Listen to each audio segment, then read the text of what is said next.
Hello students, welcome to last part of your chapter, British and our villages.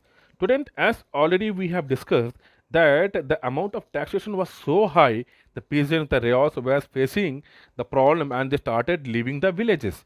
Student, here there was another problem that cultivars was facing, that they was being forced by the company to grow the crops according to their own wishes, where this cultivators were nowhere getting benefited, and among them the one crop was very important, that was indigo. Student, here indigo, it was in a high demand in European country, because in Britain there was a growing of industries, and industries they were producing a huge number of clothes, and to dye the clothes they need indigo. And student, this was also demand in a huge quantity in the European country. But student, what happened in European country, that was that a very small amount of indigo was reaching the European country, that's called European market, and the price was high. And as a result, the Europeans, they started looking for another alternative, and they grown another plant called oud, WOAD, oud.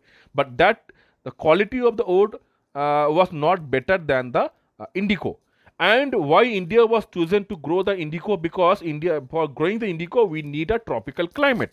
And student, here what happened here, that the company, they introduced two method of cultivation here, that's called niche system, and another was Rayothe system. And what was niche system, student? Here under the niche system, the planters who were the planters, they could be the Britishers or the Indians who owned a big part of the land. Now these planters, they used to owe the land, they used to purchase the land or take the land on rent and deploy this laborer to do the farming. The student, there was another system called Rayothe. Under this Rayothe, what the planters used to do, they used to sign an agreement, that's called Satta, between the that's called maybe the Rayot or maybe the village headman. They used to force the people to sign the agreement, and as a result, what happened, that they used to get the loan.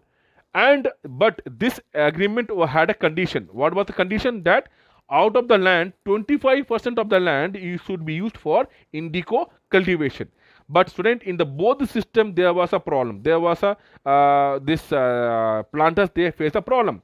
And first problem what they face in niche system, student, here, that for growing the indigo they need a huge land, but that was not it was not easy to get the huge land. A very important thing, if they used to manage to get the land, but this mobilizing, that's called moving the labor from one area to another area, was in a big challenge. And big land area also need the farming this called tools like plows and other part this tools also. But the farmers, that time they were growing other crops. When the indigo crops was going on, that time they was growing another crops. So now this bullocks, or we called the plows, that was very difficult, they used to arrange. So this was the problem what they was facing, the planters was facing. And student, what was problem they faced in the Rayothe? In the Rayothe system, that what happened, this village headman and this what you call the cultivators, that's called rayos, they were forced to sign the agreement.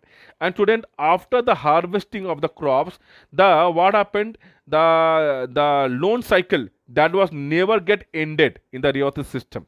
And because the Rayot was sufferer, because they was not get a huge benefit from this, they were in the loss. And as a result, what happened as a result, the price of the crops was very less, the cultivation to get.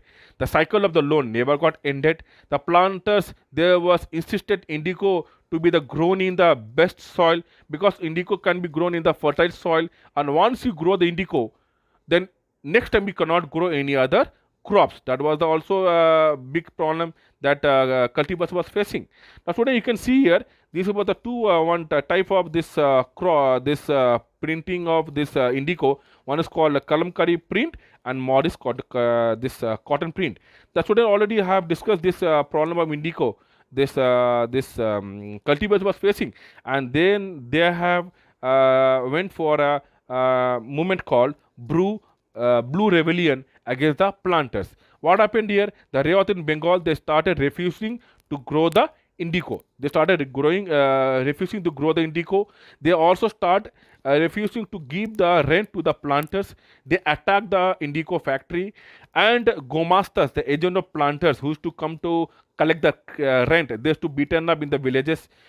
And student, the lathias, the people started not even fearing the lathias. That's called gundas, that planters used to maintain by them. And student, very important thing, one question been asked here: why indigo peasants decided not to remain silent, and what gave them the power to rebel? They got the support of the zamindars and the village headmen, because they also were the sufferers. The student, as a result, what happened? The company realized that there was a huge operation against the company, and the British has what happened? The British has sent the lieutenant governor. You can see the Queen Victoria, lieutenant governor, to go around the places and to look for the matter, what happened, what actually happening. Then Barasat magistrate, this Ashley Eden, he passed a notice that the Rayot will be not forced to sign the agreement. But people have taken it a wrong way, that wouldn't. Yes, people have taken a wrong way, and they thought that Queen Victoria has ordered not to grow the indigo. And student, what happened here? The Queen Victoria also asked to set up a commission. And what happened? The commission, they came out with a report that planter was responsible for the rebellion, and planters' method was wrong. Rayot was not at all benefited from the indigo production. And company, what they have done, company asked the peasants, that's called Rayot, to fulfill their existing contracts.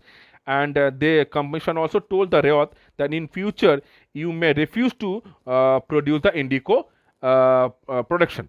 And what happened, student, after this revolt? What happened after the revolt? After the revolt, that indigo production that got collapsed in Bengal, and planters, they moved to the Bihar.